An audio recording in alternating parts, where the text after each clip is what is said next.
Assalamualaikum warahmatullahi wabarakatuh. Yang terhormat Ibu Rizka Fitriani, SPD MSI, selaku dosen pengampu mata kuliah elektroanalisis dan juga teman-teman yang sedang menonton video ini dimanapun kalian berada. Di video kali ini, saya, Bilah Nabila, dan juga rekan saya, Reza Abdul Aziz, akan mempresentasikan hasil review kami terhadap artikel yang berjudul Complexation and Thermodynamic Studies of a New Skiff-Based Ligand with Some Metallic Ions in Non-Aqueous Solvents by Conductometric Method. Dengan autornya itu dari Payegdahar DKK dari jurnal Iranian Journal of Analytical Chemistry volume 7 isu 2 September 2020. Langsung saja kita beralih ke materi yang akan dibahas. Yang pertama yaitu prinsip dasar. Oke, di sini ada konduktometri. Prinsipnya yaitu didasarkan pada pengukuran konduktivitas listrik larutan yang dipengaruhi oleh jumlah dan jenis ion di dalam larutan. Pada jurnal ini, saat ion logam transisi berinteraksi dengan ligan basa Schiff, ion-ion tersebut membentuk kompleks yang mengubah jumlah ion bebas pada larutan. Perubahan ini menyebabkan fluktuasi konduktivitas listrik yang dapat diukur untuk menentukan yang pertama pembentukan kompleks, yaitu ketika kompleks terbentuk, jumlah ion bebas akan berkurang dan konduktivitas larutan menurun. Yang kedua, stoikiometri, yaitu menentukan rasio logam terhadap ligan. Yang ketiga, konstanta kestabilan, yaitu konstanta yang menunjukkan kekuatan kompleks yang terbentuk. Dan yang keempat yaitu parameter termodinamika, yaitu mengukur konduktivitas pada berbagai suhu untuk menentukan entalpi, entropi, dan energi bebas Gibbs sehingga diperoleh informasi tentang spontanitas dan kekuatan ikatan kompleks. Selanjutnya ada metode. Baik, untuk metode, bahan yang digunakan itu meliputi ada ligan basa Schiff NN-bis 5 bromo 2 hidroksibenzilidina, 2,2 dimetilpropana, 1,3 diamin dengan konsentrasi 5 kali 10 pangkat negatif 3 molar. Kemudian ada larutan garam, perak nitrat, kobalt nitrat, nikel nitrat, seng nitrat, kadmium nitrat, merkuri nitrat, dan juga tembaga nitrat yang masing-masingnya itu dengan konsentrasi 5 kali 10 pangkat negatif 5 molar. Kemudian ada pelarut analytical grade, itu meliputi ada pelarut asetonitril, dimetilformamida, etanol, dan juga metanol. Sementara untuk alat dan instrumentasinya itu meliputi magnetic stirrer, jarum suntik Hamilton 10 mikroliter, konduktometer merek Mechtrom dengan model 712 dengan elektroda platinum, dan juga Julabo ED sirkulator sebagai termostat. Untuk alur penelitiannya secara umum itu dilakukan dengan cara 10 ml larutan garam nitrat dengan konsentrasi 5 kali 10 pangkat negatif 5 molar dalam pelarut asetonitril, dimetilformamida atau etanol atau metanol itu diukur konduktasinya pada suhu 5, 10, 15, dan 25 derajat Celcius. Kemudian ditambahkan larutan ligans dengan konsentrasi 5 kali 10 pangkat negatif 3 molar secara bertahap sampai rasio mol yang diinginkan itu tercapai. Kemudian diukur konduktasinya setiap penambahan ligan. Nantinya konduktasi yang terukurnya itu akan dianalisis dengan program nonlinear least square kinfit untuk menghasilkan nilai konstanta pembentukan kompleks atau KF.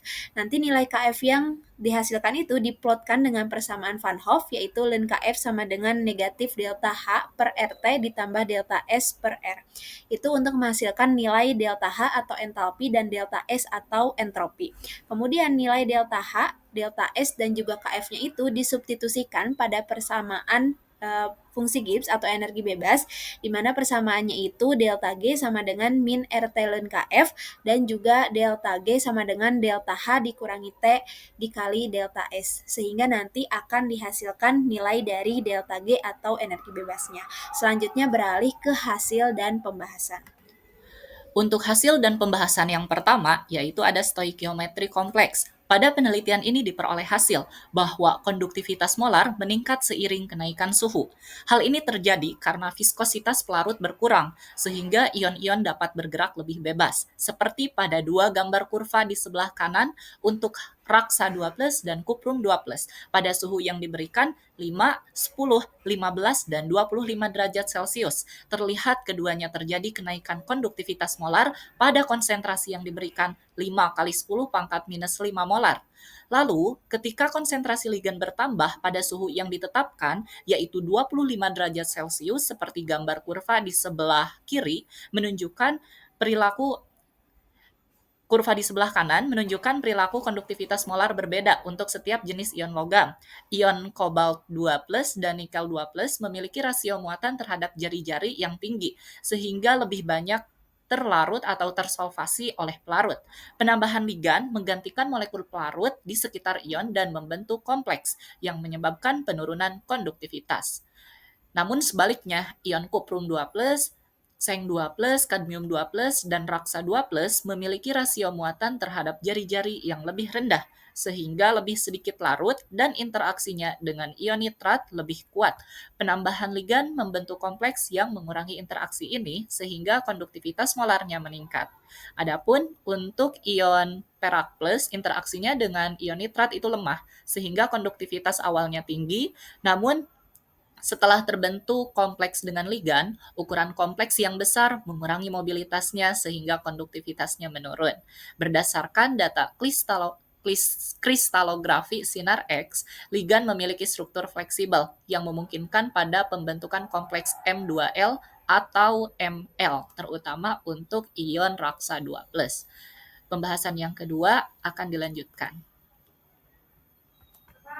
Untuk pembahasan selanjutnya yaitu terkait konstanta stabilitas senyawa kompleks, di mana dihasilkan konstanta pembentukan kompleks atau Kf yang menunjukkan seberapa stabil kompleks yang terbentuk. Untuk urutannya itu, apabila berdasarkan ion logamnya, dari terbesar ke terkecil itu ada ligan Hg2+, kemudian ke ligan Ag+, ligan kadmium 2+, ligan Cu2+, ligan kobalt 2+, ligan Zn2+, dan terakhir yang paling kecil adalah ligan Ni2+. Sementara kecenderungan konstanta stabilitas apabila dilihat dari pengaruh pelarut itu menghasilkan urutan dari pelarut asetonitril, lalu ke metanol, lalu ke dimetilformamida, dan terakhir ke etanol. Nah, hal ini itu disebabkan karena pelarut dengan kemampuan donor yang tinggi, contohnya itu seperti etanol, dapat mensolvasi kation pada kompleks. Ketika pelarut ini memiliki kemampuan donor yang tinggi, dia juga dapat menghasilkan efek solvasi pada kation yang tinggi, sehingga ligan basa skifnya itu akan sulit berinteraksi dengan kationnya, yang menyebabkan pembentukan kompleks itu akan menjadi lemah.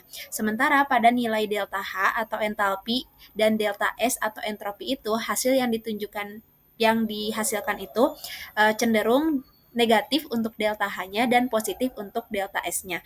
Nilai yang dihasilkan itu dipengaruhi oleh beberapa hal. Pertama ada fleksibilitas ligannya, terus ada terkait pengaruh solvasi-desolvasi yang terjadi, dan interaksi antar spesiesnya, yaitu ada interaksi antar kation pelarut, ligan pelarut, kompleks pelarut, dan pelarut-pelarut. Sementara untuk nilai delta G atau energi bebasnya, itu seluruh pelarut menghasilkan nilai yang negatif. Hal ini itu mengindikasikan bahwa reaksi pengkompleksan yang terjadi itu berlangsung spontan. Hal ini juga dipengaruhi oleh nilai entalpi dan entropi yang dihasilkan. Terus kecenderungan kenaikan apabila ada di delta G itu disebabkan oleh adanya proses desolvasi kation. Jadi pada pelarut dengan kemampuan solvasi yang tinggi, contohnya itu seperti dimetilformamida, solvasi terhadap ion logam itu cenderung lebih kuat dibandingkan pada pelarut dengan kemampuan solvasi yang rendah seperti asetonitril atau metanol. Ketika pelarut memiliki kemampuan solvasi yang rendah, dia itu akan menghasilkan efek solvasi terhadap ion logam yang rendah, sehingga energi untuk proses desolvasi kationnya juga rendah dan akan menghasilkan energi bebas atau delta G yang lebih negatif. Selanjutnya, untuk kelebihan dan kekurangannya, untuk metode yang digunakan, pertama untuk kelebihannya, metode konduktometri yang digunakan itu termasuk metode yang sensitif, akurat, murah, dan sederhana untuk penelitian terkait kompleks basa skif dibandingkan metode lain, contohnya kayak metode NMR, kalorimetri, voltametri, spektrofotometri, dan potensiometri. Metode konduktometri yang digunakan juga dapat memberikan data faktor-faktor yang mempengaruhi stabilitas kompleks basa skif, yaitu meliputi faktor terkait muatan atau rasio radius kation, efek pelarut, efek solvasi-desolvasi, kemampuan donor pelarut, fleksibilitas ligan, dan interaksi antar spesies.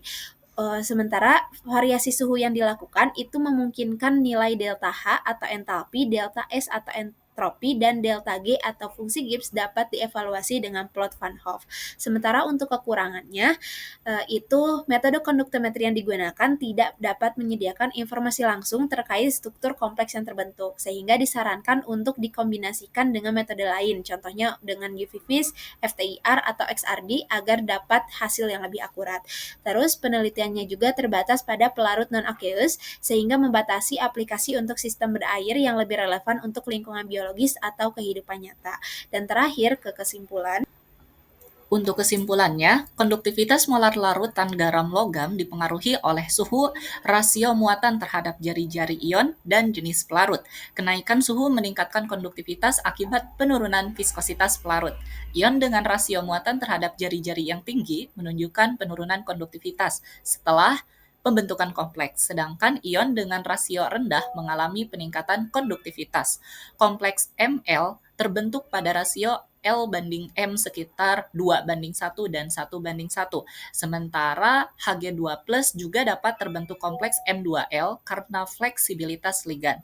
Stabilitas kompleks bergantung pada daya pendonor pelarut. Dengan pelarut etanol memberikan kelarutan yang kuat yang menurunkan stabilitas kompleks dibandingkan asetonitril dan metanol. Pembentukan kompleks bersifat spontan dengan entalpi negatif dan entropi positif, menunjukkan bahwa pada proses ini didorong oleh desolvasi ion yang meningkatkan kebebasan sistem. Untuk kestabilan kompleks menunjukkan bahwa LHG2+ memiliki kestabilan tertinggi sedangkan LNI2+ kestabilannya terendah. Demikianlah presentasi dari kami. Kami cukupkan. Mohon maaf atas segala kekurangannya. Wassalamualaikum warahmatullahi wabarakatuh.